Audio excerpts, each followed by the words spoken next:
So it struck me during the service, Dogen Zenji's Parinirvana Day.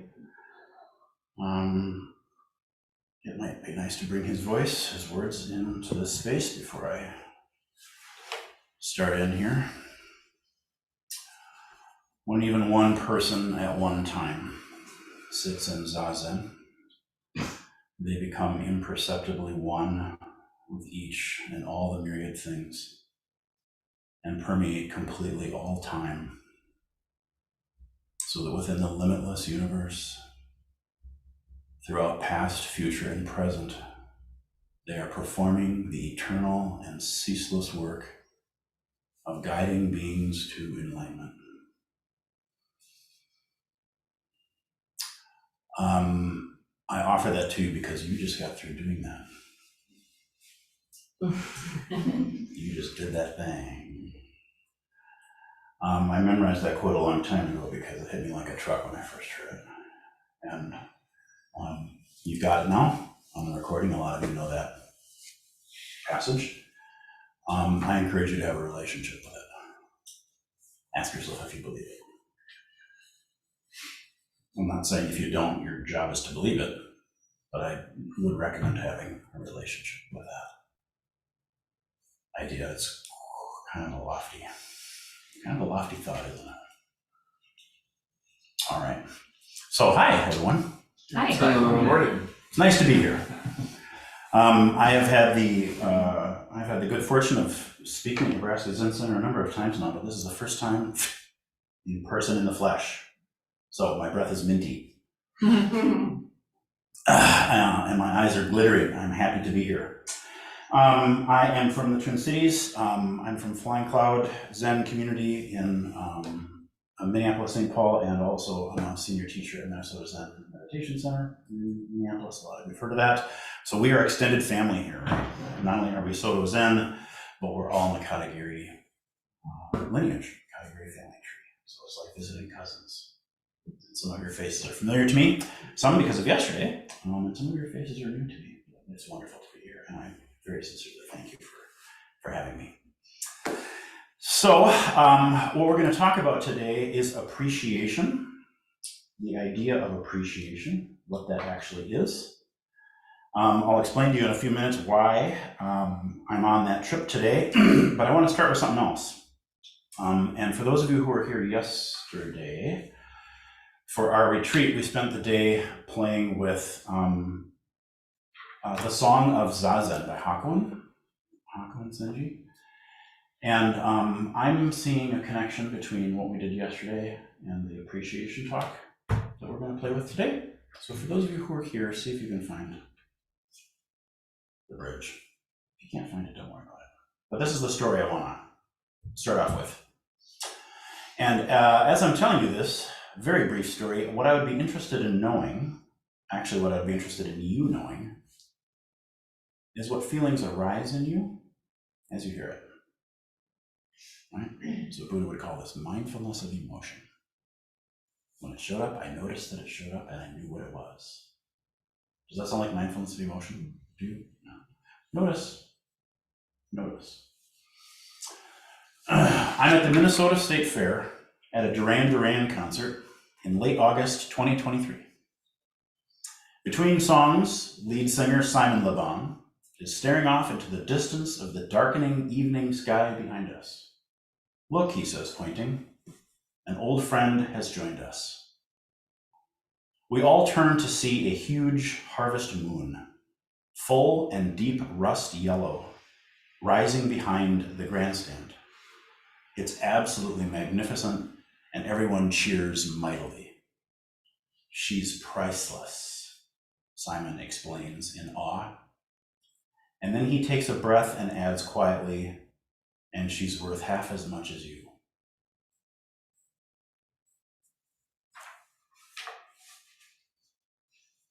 So my question is, what emotions do you notice in you when you are reminded of your value?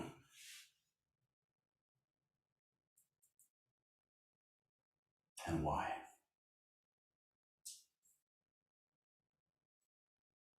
What thoughts do we notice arise in us when we are reminded of our value?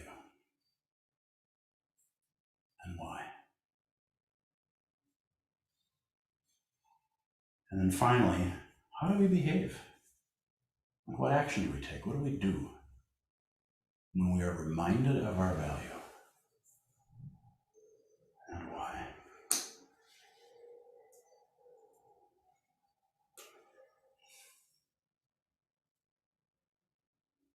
Thank you for doing that. I see a connection between what Dogen said about what we just did that we call Zazen, the eternal dimension of that, when even one person at one time sits in Zazen. They become imperceptibly one with each and all the myriad things and permeate completely all times within the limitless universe. Throughout past, future, and present, they are performing the eternal and ceaseless work of guiding beings to enlightenment. I can't think of a larger arena than that. And he insists that that's you. I do not know the heart of Dogen. I never met him. He is famous for mixing poetry and prose. For those of you who know Dogen, you know he is a brilliant writer, and he was fond of dancing back and forth between poetry and prose. And that passage is obviously very poetic in the size of its scope, right? It's a very evocative, poetic sounding passage. But there's something in the cells of my body that tell me very, very clearly, oh no, that wasn't a metaphor. He meant that very literally. And so when someone says, that thing is priceless, beyond all conceivable value, beyond all imaginings, and it's worth half as much as you. What do we notice?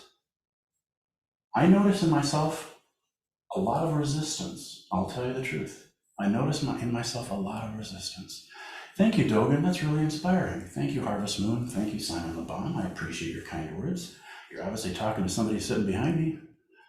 But what a nice idea. It's clear to me that your Zazen permeates completely all space and time. Mine was kind of a mess today. I was mostly nervous about giving this talk.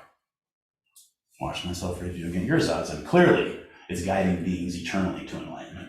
But mine, my left knee has been really, really cranky for like 3 weeks now, because of a bad yoga sequence. So do you sort of see it? It's fascinating to notice the layers of truth within ourselves and how we respond to truth.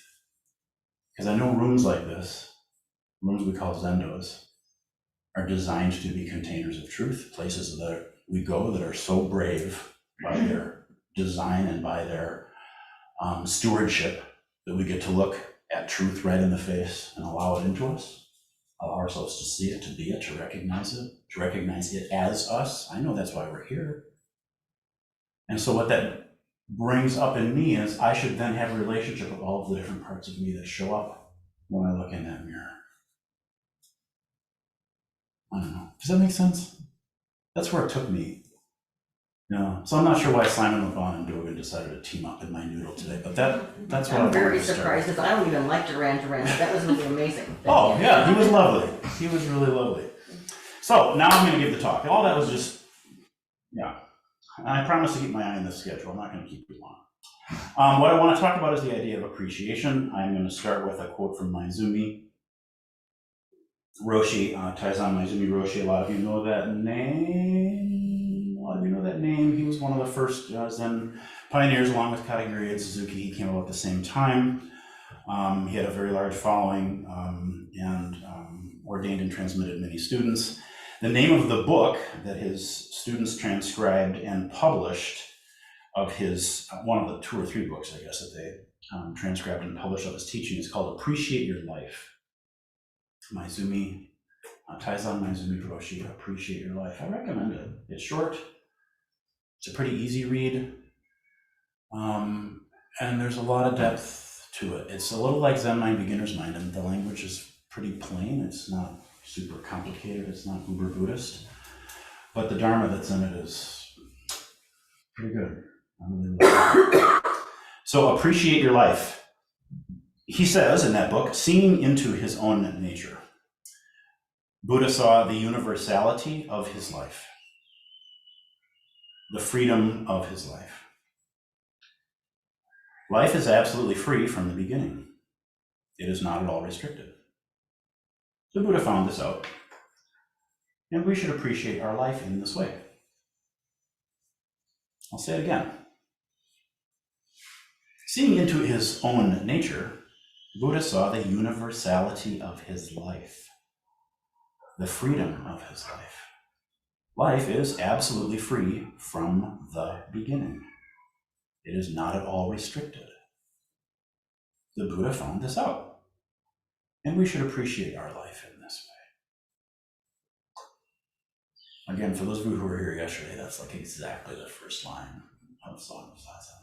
Life is the thing that happened first, and the Buddha went, oh wait, I'm awake, I'm life. Oh yeah, everything is. It isn't me, it's everything. Right? The universality of his life. We should appreciate our life in this way.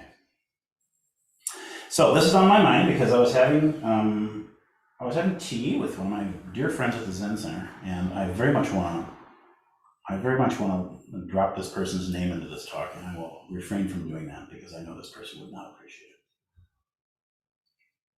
But this person said something wonderful. We were talking about grief, because she has 3 people in her life who are dear to her, who are actively dying right now. And I've been going through grief the past about 7 or 8 months, and so we were talking about grief. And as we were talking about the impermanence of the human container and the nature of grief and the landscape, the emotional and the mental landscape of bearing witness to impermanence, there was kind of a long pause, and she said, it's an honor to appreciate this life. And there was just enough pause afterwards that I went, I gotta remember that. Mm. It's an honor to appreciate this life.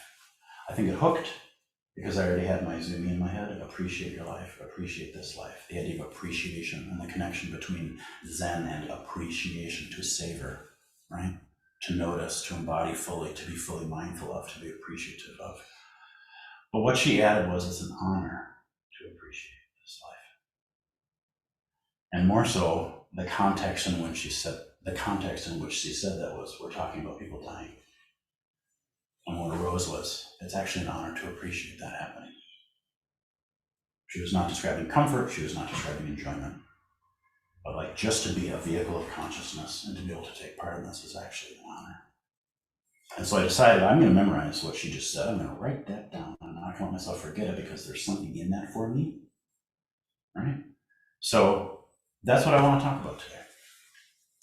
And what I'm encouraging you to do is to investigate that idea yourself. I'm going to offer you my thoughts. But I think something really profound was said when Maizumi Roshi said, when you realize your life is life, you should appreciate it. It gives rise to that. And a lot of us who have been doing Zen practice, whether for 6 weeks or for 60 years, know that the words that are translated into English that a lot of our teachers used was that Zen is designed to make us more present, and what arises is appreciation. Not clinging and grasping, but just appreciation. Right? Genuine boundarylessness between me and an experience. We hear this kind of language in Zen a lot, right? So I want to talk about my friend's sentence, but I'm just going to offer you my thoughts. And so you get to explore what that teaching might mean for you in your own life. And so I'm going to talk about the 4 key words: honor, appreciate, this, I think is a big one, and life. As you can tell, I spent a lot of time thinking about this. I wrote that sentence down and said, God, there's a lot going on there. And I wrote and I wrote and I wrote and I wrote. So I really wanted to learn from my friend. So I'm going to go in reverse order. I'm going to start with the word life, because that seems appropriate on Parinirvana Day. The way we're using life here, of course, is everything. Life includes death in this tradition, all of creation, all of experience, all of vanished, and then you came back. We waited for you. Oh. Are you hearing okay?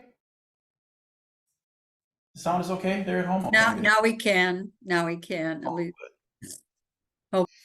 This microphone is very imposing. It looks like something that, In the 50s. Yeah, it's like got a, fly me to the moon kind of thing going on. Very Frank Sinatra kind of.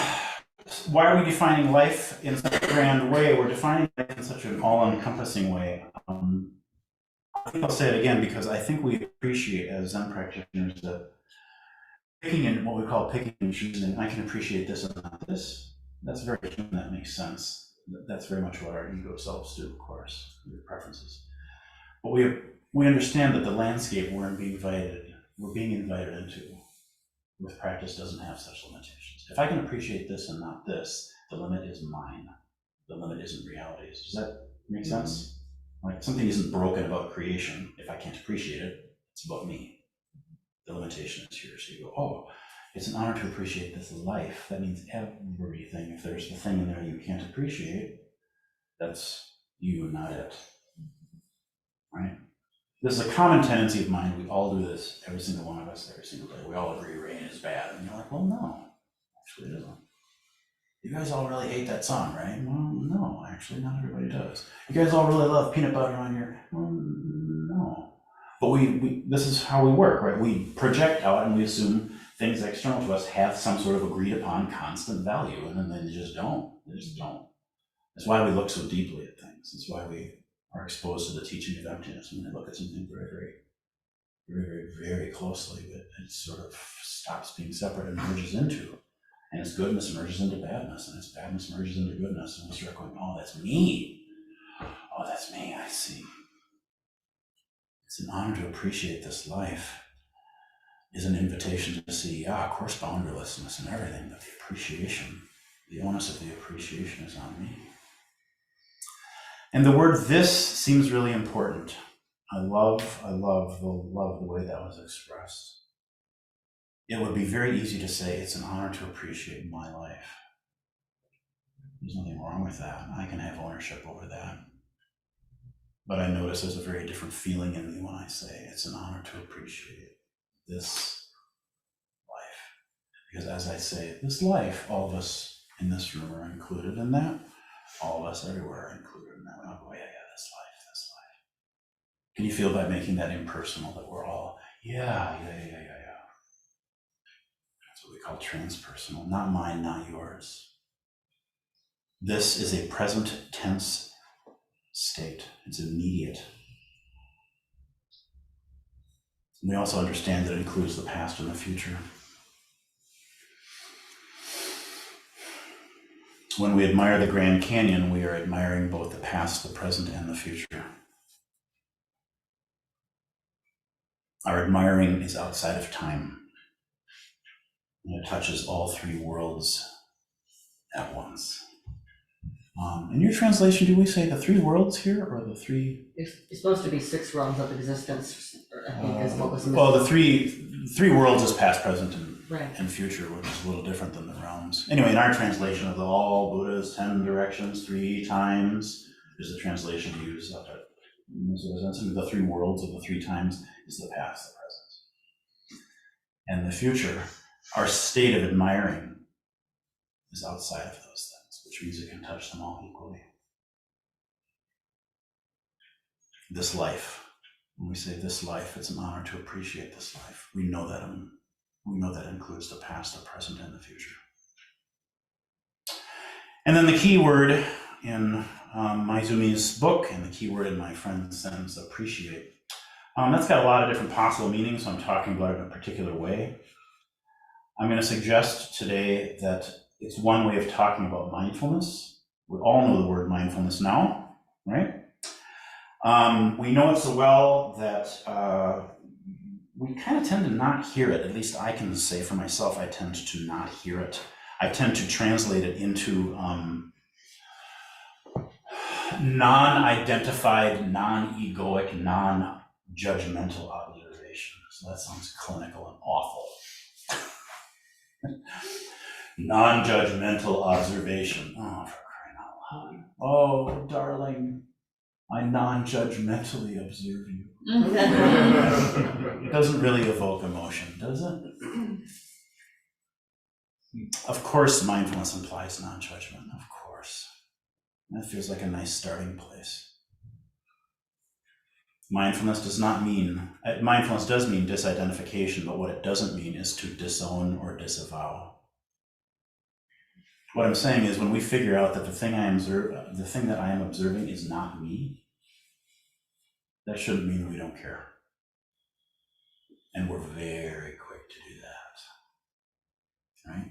To mindfully observe is to realize, oh, I'm the observer. I'm not what's being observed. That's true. Can you notice your body? You are therefore not it. Oh, yeah, basic Buddhism. You can observe that thing. You are therefore not it. Mindfulness of the body, he taught, right? And then mindfulness of the breath, he taught. Oh, and then mindfulness of emotion in this order, Satipatthana Sutta. Oh, and then mindfulness of impulses or whatever translation we're saying about the energy underneath the, and then finally, observation of thoughts. You are not the thoughts, you're watching them. And so what a lot of us tend to do, because all those things contain suffering, is go, not me, not me, not me, not me. Can you feel it and go, oh, no, I don't care. Non-identification or disidentification doesn't mean that thing isn't part of you. It just means it's not the whole of you.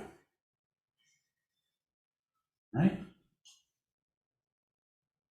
The crying baby that you're holding isn't you.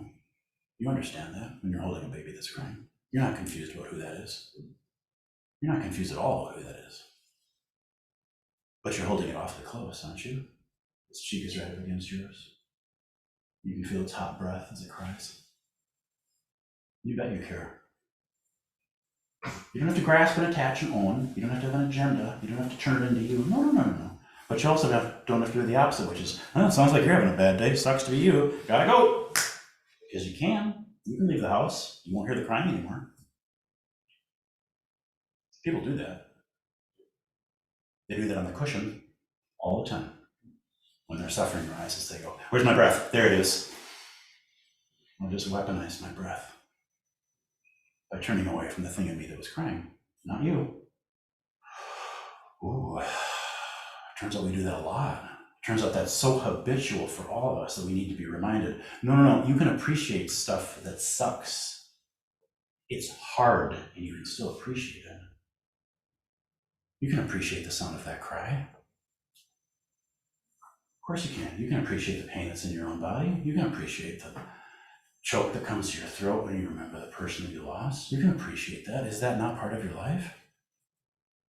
It's an incredibly precious part of your life, talking about something in you that is incredibly precious. To love something so much that you feel it in its absence, that's part of the human experience. It's an incredible movement of consciousness.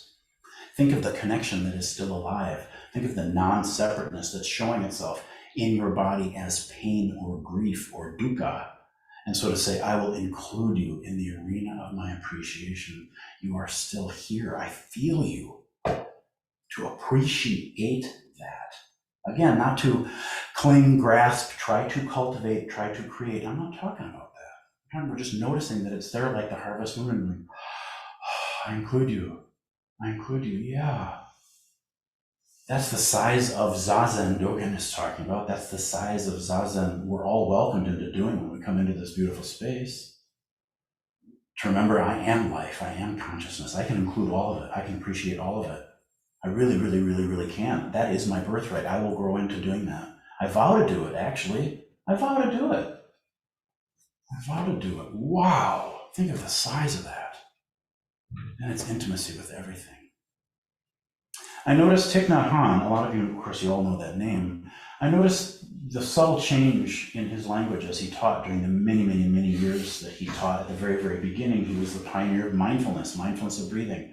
Please pay attention to your breath. Be mindful of your breath. Oh, think of what he did to change the world by just bringing that simple Buddhist teaching to the world. And by the end of his career, right before his stroke, he was using words like, enjoy your breathing. Very same teaching, but a subtle change in the language. Mindfulness is more than just observe and don't judge. Can you feel what's underneath that? Just a little bit more of a leaning toward. Enjoy it. More than just don't judge it, enjoy it. Appreciate it. It's going. Now appreciate implies care. It implies affection. It implies wholeheartedness. Wholeheartedness being a literal word. Whole, all of us as heart. All of us as heart. That's the appreciation organ, right? Does that sound right to you? The appreciation organ is the heart. Oh, there's the part that responds to the harvest moon. Oh, right? And then the brain can get in there and go, well, it actually seems that big because it's being filtered through the atmosphere and the light range has been changed. It's not actually orange, it's actually gray. But you see, and that's cool. That's cool. We got big, juicy brains. That's great. That's cool. Have a big, juicy brain. But you can feel the predominant, right? The emperor organ, the primary organ is the thing that goes, this is the organ that recognizes. This is the organ that recognizes. Loving connection. That's what mindfulness actually is. The reason I'm hitting that so hard is because I think appreciation, loving connection implies not only relationship, but right relationship. We use that term in this tradition a lot, right relationship. That's all it means. I appreciate it. I include it. Anything seen deeply is holy. When even one person at one time sits in Zazen, you can see he's just seeing an ordinary person sitting down and shutting up for 20 minutes. That's all that's happening, you guys, right? There's nothing special about that. We drove across town. It's Omaha, Nebraska. We found a spot outside. We came into this old house. We just sat still and shut up for half an hour. That's all we did. We're just normal people wearing normal clothes doing a normal thing. What'd you do? I sat up and breathed. That's about the most ordinary thing in the history of the world. It's very ordinary, nothing special. And that is true. And what is also true is what Dogen said, when you look all the way down and you see how deep that goes, just like every other thing you look at closely, it slips right through your fingers. You can't grab onto it. That's one person at one time sitting in Zazen, and you see it so deeply, you go, oh my God, it's holy, it's everything. It's absolutely brilliant. What a beautiful thing. Have you all had moments like that? Even short moments where just the veil is gone for just a few minutes and you look at the world and go, oh my God, look at all of it. It's perfect, glittering, full, lacks nothing. I spent my whole life fighting against it. Everything's perfect. Look at that guy walking to the grocery store, gonna buy grapes. Words fail. But there it is, most ordinary thing. Seen all the way down, reveals itself to be everything. It is an honor to appreciate. All right, one more quick story. I'm getting there, folks. We're almost done. I stole this from somebody named David Holtz, who I have no idea about, but I got it on Instagram, so this is what we're gonna work with. I'm 14 years old, at the beach in my hometown, feeling like, whatever, this is boring, who cares, really? That sounds like every 14-year-old I have ever met. Then this woman ran out onto the sand and she exclaimed, "It's the ocean." I asked her, what? I grew up in Colorado. I've never seen the ocean. My God, there's so much water. Tears began streaming down her face. And I thought, we're on the same beach, but mine is boring and hers is beautiful. And if I get to choose, I'd rather be on her beach. As she walked away, continuing to exclaim to herself about the palm trees and the coconuts, I thought about how easily we can numb ourselves to beauty and how I didn't want to live that way. And so for the rest of my childhood, that beach was very different. It's a very sweet story. But either accidentally or on purpose, he's saying something and he's inviting a very Buddhist idea in when he says, if I get to choose, I'd rather be on her beach. And so some things we might ask ourselves when we think about those two human beings having that experience highlights what I think in our tradition, because we heard it in the beautiful echo that George chanted for us, the three poisons. Desire, desire, desire, desire, right? We're Buddhists. It's like the devil, we gotta kill it. Desire, desire, grasping, bad, bad, bad. What about appreciation? Isn't that in that same camp? Well, are they close? Are they different? What's the line? Where do we, what's going on? When does appreciation turn into desire? I'm interested in that idea, right? So my question is, the woman from Colorado, did she appreciate the ocean or did she desire it? Both. I don't know the answer to that. Maybe both, perhaps. Perhaps some part of her wanted to grasp it and own it. We might call that desire. Perhaps she didn't want to grasp the moment and she just was beholding it with a full heart. Perhaps we'd call that appreciation.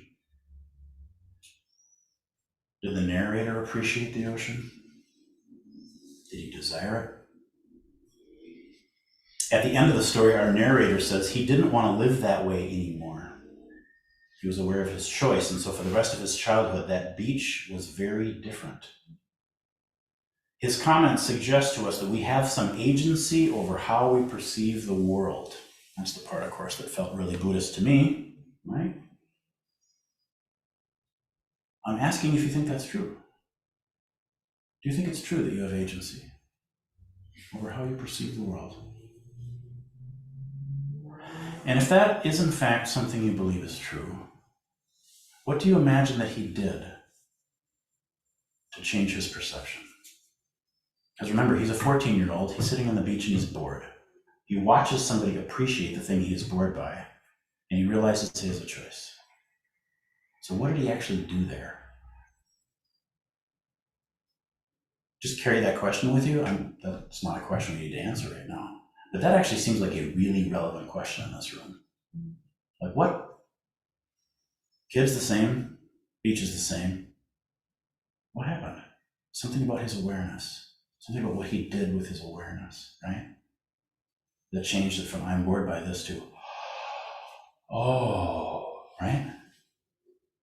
That feels like a really important thing for us to play with in this room. It sort of seems like that's kind of like what Zen practice is sort of really, really closely related to is the, right?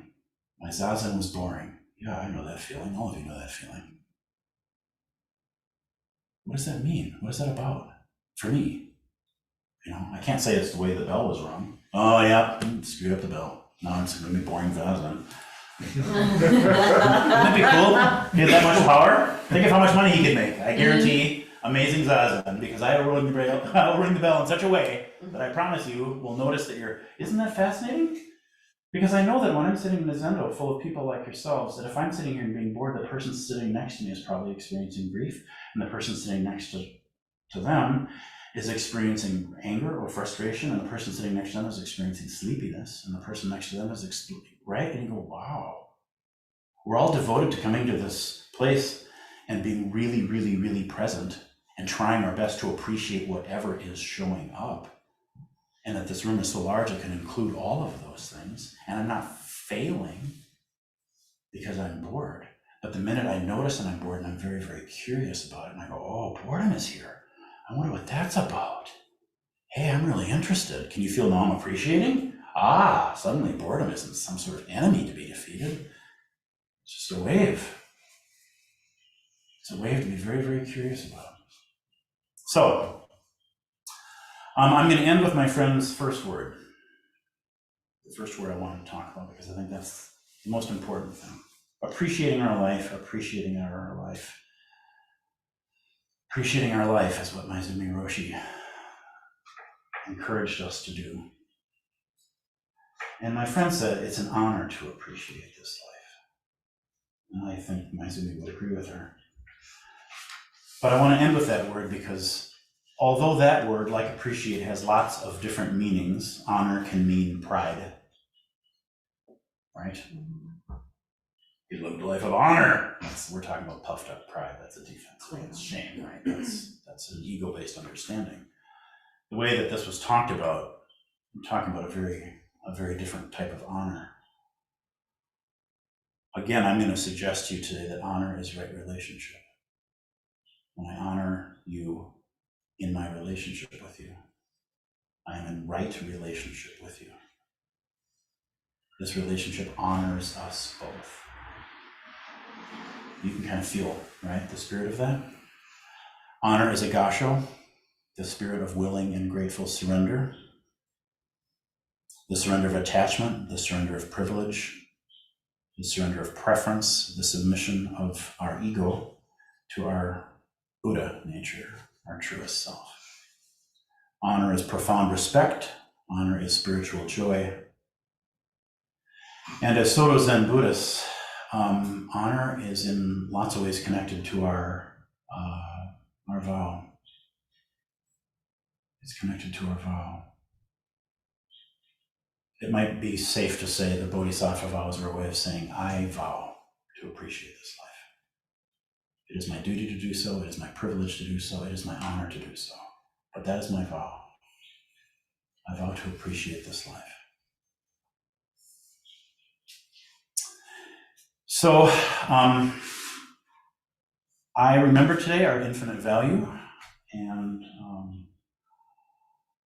I remember today that even though that's a really high bar for me personally, the aspiration to appreciate my life, especially when it shows up as suffering, I remind myself that that's what I'm here to do, and I remind myself that my vow, whether I experience a moment with appreciation or not, remains the same. I believe I share that vow with all of you. We might use different words to describe it, but I believe that's what we're here to do. And I thank you for being here. I thank you for your attention. I thank you for your zazen. I thank you for your practice. I thank you for letting me into your space and letting me ramble for 45 minutes. And I feel supported and inspired. I always feel supported and inspired when I go to other practice centers and see other forms of the Dharma. Everybody's family style always inspires me. If it's stricter than mine, if it's looser than mine, if it's bigger than mine or smaller than mine, I just always go, oh, 1,000 flowers blooming, 1,000,000 flowers blooming. It's really inspiring to me. So I want to thank you. Thank you. And my understanding is we have some time. I know we have to be done by 11:30. Is that right? So if folks at home or here in the room have something they'd like to offer, thoughts on appreciation or thoughts on Dogen's Parinirvana Day you'd like to offer, the floor is yours. Any questions or whatever? It's wonderful. Open it up. Anybody have anything? Yeah, please. So with appreciation, my ego just gets so involved in stuff. And, I think that some of these times, just to give you an example, I volunteer at my mom's dementia facility, and then we go to the assisted living side, and I love to dance. So I dance with my mom, I help my mom dance. Some people can't dance, they're in wheelchairs, and I come and I dance with them. And then I guess some people started commenting that they were upset that they missed me dancing, and that it brings them a lot of joy. And I'm like, gosh, I didn't realize that, they really appreciate that, and what an honor it is to be able to be there with them. But I'm a performer. So now my ego's right there. Oh, I'm just stand, I want to sit and perform. So my ego always wants to get involved in this. That's the first thing. The second thing, and I don't know how to deal with that, is I don't want that to be. And then the second thing is I want appreciation like the moon to be, wow, that's so fucking cool, yeah. And sometimes appreciating being there with someone is so painful, to see that they're deteriorating, to see that they're frightened, that, that there was a lady that was crying because she couldn't get out of the dementia facility and she didn't know where her husband was. And I was able to sit with her. I'm like, Morris, you just celebrated your 48th wedding anniversary. He's such a good husband. You've got a really good guy. And, that didn't feel like, wow, the harvest moon. That felt like, God, this woman is suffering. Can you comment on those two things? Boy, I sure know what you're talking about. That doesn't feel like the harvest moon, does it? No, it doesn't. And I really want it to. No. I want it to be so different. Isn't that the truth? I love how simply you put that. Isn't that nice? You talked yourself into a beautifully wise statement there. I just want it to be different. Does that resonate with every single human? I won't even have you raise your hands. 8 billion of us. There's 8 billion of us on this planet right now, and all of us know, I want this to be different. I really feel that with you. I don't know that I have anything for you. I know that, I love the grandeur of the Harvest Moon rock concert story, because it's big appreciation. But I And is that your story, by the way? It is my story. Yes, nice. Yeah. But I also appreciate and I recognize those moments of a kind of clear seeing can be they're invisible, very, very quiet. Oh yeah. I appreciate that you can't see it right now, and I appreciate that I can feel the pain in your voice when you describe how badly you want to leave this facility. I see it, because I can appreciate the pain in me. Yep, I know that feeling. You want it to be different too, just like me. We're not separate. Yep. Yep. To me, the appreciate is the yep. Yes. Yes. Yes. The yes is the inclusion. I include this. I think up until that point, our tendency is the nope. You feel the little piece of kung fu there? It's like, I notice that I want it to be different.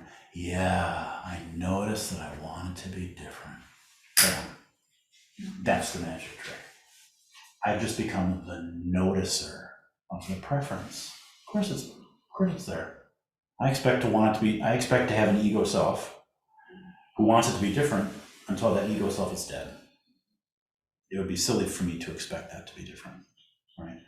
I expect that as long as this Dharma container, what we call a body, is alive in form, it's going to prefer about 70 degrees. Mm-hmm. And when it gets down to 50, it's going to say, it's too cold. And when it gets up to 85, it's going to say, it's too hot. It's Goldilocks, right? Mm-hmm. It always wants it to be different. And every time that I sit down and go, oh, I see you, you want it to be different. Oh, yeah. Of course you do. You're a body. A little cold for you today, a little hot for you today. There you go, I see you. I see you. What I love about the way you ask your question is, it ends up being, I am now in a relationship with the part of me that wants it to be different. Instead of, how do I get rid of the part of me that wants to be different? That's the refusal of a relationship. That's the no, you're the bad part of me, and if you were gone, I'd be happy. This is the laugh of recognition because, oh yeah, that's 95% of the time for all of us, right? The beautiful piece of kung fu you did there is, I can watch that part, because you asked about it. Like, oh yeah, oh, I noticed that. And then really cool, you noticed, you know what, there's part of me that received the message of, oh, appreciation. Oh, I missed your dancing. You were here dancing. Oh, I missed it. I wish I could have been here. Yeah. I love that you did that. I love that you saw that. All of us can see that too, right? Oh, wait. There, I go, oh, now desire. Oh, hi, desire. Because I can feel the little hungry ghost in there. I can feel the little grasper. I'm like, oh, I appreciate you arising. I understand that you're there. You'll notice what happens to my voice. Because I know there's a lot of pain underneath. The part of me that really wants to be special must come from the part of me that doesn't believe he's very special. And the part of me that's bored at the beach and thinks this beach sucks. Oh, sweetheart, what's going on? What's going on? I say yes to you too, it's okay. Oh, now, the way we're using the word appreciation today can be, I understand how the ego operates. I understand how it's going to co-opt that dancing and it's going to try to turn into something. Oh, I see how you work. It's just a function of me, just a function. I see how you work, elbow. Hot dog, look at you. Can you bend the other way? Oh, no, I guess not. Nope. That's just the one thing it does. Okay. Well done, you. Are you me? Nope. But you're included in me. I appreciate what you do. I understand why you do it. And the beauty of your insight, because there's a lot of insight in your question, is I notice the part of me that wants to co-opt this and make this into something about me. And so all of us can recognize, yeah, that makes sense. We all do that. We do it every day. Because we're Zen practitioners who go, oh, there must be some dukkha underneath there. Yeah, it wants my attention. Does that make sense? Does that make sense? Yeah. What a wonderful thing. Oh, I can appreciate all those layers. Yeah. That really helps. Thank you very much. Oh, yeah, for sure. Yeah, for sure. You knew all that. I just gave it back to you. Do other folks have something they want to share today, or? Please, Sarah. Hi, thank you for your talk. Sure. We're in Dharma Book Club right now. We're reading Inside the Grass Hut. Yeah, and I don't know if you've read it, and it's so good so far.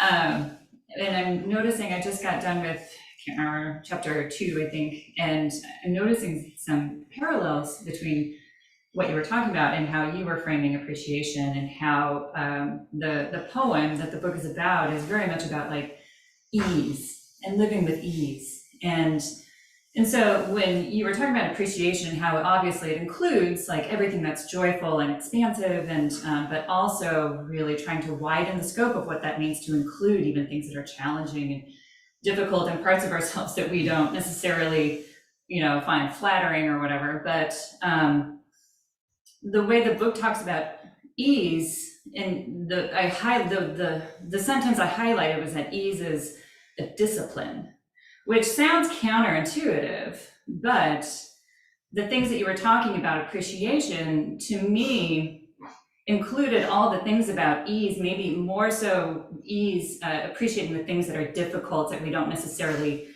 are, it's not our instinct to appreciate, but it includes all of mindfulness and acceptance and curiosity. Yeah. And if we are able to be at ease with the things that we find difficult, then it makes it more possible, I feel like, for us to appreciate those things with all of those components that, that we can practice as a discipline, mindfulness and acceptance and curiosity. And I think that just kind of bolsters our ability, to possibly be able to do that for ourselves. Yeah, I don't know. 100%, I agree with every word. I completely agree with that. I like the idea that, it's such a Ben sense. He and I are, Ben Connolly is the one who wrote the Inside the Grass Hut book, for those of you who are, he's an MZMC guy who was ordained with me. And it's such a Ben sentence, I love that. Yeah, the idea of expanding to include is where that takes me. It is a discipline, isn't it? It's easy for us to say, can you appreciate chocolate cake? Yeah, as a matter of fact, I'm a PhD at appreciating chocolate cake. I'm just using that as my metaphor. Everybody, yeah. Can you appreciate a sunny day? Can you appreciate the laughter of a child? Yes. Can you appreciate the sunflowers? Yes. Come on. Can you appreciate being stuck in traffic for 45 minutes? I'm stretching just a little bit. There's no physical suffering there. But there's suffering there, and it's mine. That's interesting. I wonder where that's coming from. I'm just in a car in a line of other cars. Nothing bad is happening in my life, but I'm noticing suffering is arising because I want it to be different. Oh, the Buddha talked about this, didn't he? He said that was me. I'm stretching. You can feel I'm stretching because I have discipline, and I might find myself in the car going, oh, I notice that I'm getting myself worked up. I notice I'm wandering to the future. I notice I'm listening to a story about how I'm going to be late and what they're going to think and how that's going to make me feel. And I notice that, and then I get to make a decision about what I want to do with that. Do I want to return to just hands on the wheel? Can you feel the texture? Can you feel the texture of the wheel? Where's your breath right now? Oh, it's up here, high and tight. Back down again. There you go. That's my discipline. I love discipline. And what I love about the idea of being stretched is, after a while, I really can be. I actually can appreciate my life when it's in a car stuck in traffic. It's no less my life. And the idea of ease being a discipline, because you're right, home hits that all the time. After eating, I relax and enjoy. Hundreds of years and walk innocent. There's a beautiful relationship there between ease of the body and ease of, the spiritual ease of understanding that we belong and that everything is included. Very much, even though it's small, it includes the entire world as the grass hut. Everything is to be appreciated. Definite. I see the connective tissues that you're pointing to. So, because I like to do this, because the word discipline for me was really hard, and I promise I'll wrap up because I know we're getting close. I have a difficult relationship with the word discipline because of how it was used when I was a child. Discipline, and I turned out, I'm not alone, this is actually pretty common. Discipline is a synonym for punishment. Does that make sense? Punishment is designed to give you pain and or shame so that you associate that pain and or shame with the thing that you just did so that you do not do the thing you just did. Does that make sense? If you reach out again for the thing that isn't yours, I whack your hand, you now associate the pain with reaching out and you don't reach out anymore, right? And if I can't whack your hand, I'm gonna say you're a bad little boy. Then you go, oh shit, I'm feeling shame, and I associate with, okay, so do you feel it? And then that, sadly, that's called punish. I give you a bad experience so that you, it's actually very Buddhist, it's association, because we associate. So that was called discipline. It is not, in fact, discipline. That is incorrect use of that word. The word discipline is the word disciple. So what am I being a disciple of in that moment? I'm being a disciple of my pain, and I'm being a disciple of my shame. I am believing those things to be true about me. I'm a bad little boy for reaching out for that. I should never have done that, right? If I'm lucky and I grow to be older, as I did, I get to re-examine my relationship with that word, because self-discipline in Zen is huge. You all did it already today because you got up and you obeyed your alarm clock, and then you drove across town, and then you sat still in the Zendo, because that's part of self-discipleship. Oh, baby. If I'm going to appreciate my life, I'm a disciple of my life. Can you feel that's right relationship? We understand to be a disciple of something is to willingly, lovingly, gratefully, right? Accept. Oh, of course. Yes, that is true. Yes. Can you feel the part of me that surrenders to that? Not surrender out of shame or brokenness or badness, but I surrender the lie to the truth, right? So the part of you, when I told you the big Harvest Moon story, that went, no.